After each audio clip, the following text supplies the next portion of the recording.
নেপালের অন্তর্বর্তী প্রধানমন্ত্রী সুশীলা কার্কির বিরুদ্ধে করছে দেশটির একদল তরুণ। জেনজি আন্দোলনের অন্যতম নেপথ্য নায়ক সুদান গুরুংয়ের নেতৃত্বাধীন একটি দল কাঠমান্ডুর প্রধানমন্ত্রীর সরকারি বাসভবনের সামনে বিক্ষোভ করে ও স্লোগান দেয়। তাদের অভিযোগ, প্রধানমন্ত্রী তাদের সঙ্গে পরামর্শ না করে মন্ত্রিসভার সদস্যদের নিয়োগ দিচ্ছেন। পাশাপাশি প্রধানমন্ত্রী সুশীলা কার্কির পদত্যাগও দাবি করছেন তারা। নেপালি সংবাদ মাধ্যম সেতুপতির এক প্রতিবেদনে তথ্যটি জানানো হয়।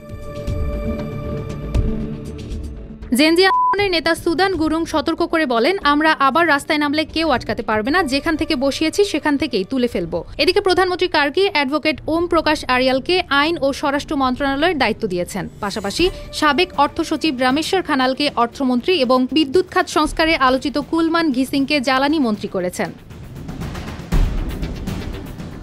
আরিয়াল দুর্নীতি দমন কমিশনের প্রধান নিয়োগের বিরুদ্ধে রিট করে আলোচনায় আসেন। জনস্বার্থ মামলায় সক্রিয় এই আইনজীবী কাঠমান্ডু মেট্রোপলিটন সিটির আইন উপদেষ্টা হিসেবেও কাজ করেছেন। আর খানাল এর আগে উচ্চ পর্যায়ের কমিশনে 447 পৃষ্ঠার অর্থনৈতিক সংস্কার প্রতিবেদন জমা দেন। পাশাপাশি ঘিসিংয়ের নেতৃত্বে নেপালে লোডশেডিং বন্ধ হওয়ায় তিনি সাধারণ মানুষের কাছে ব্যাপক জনপ্রিয়।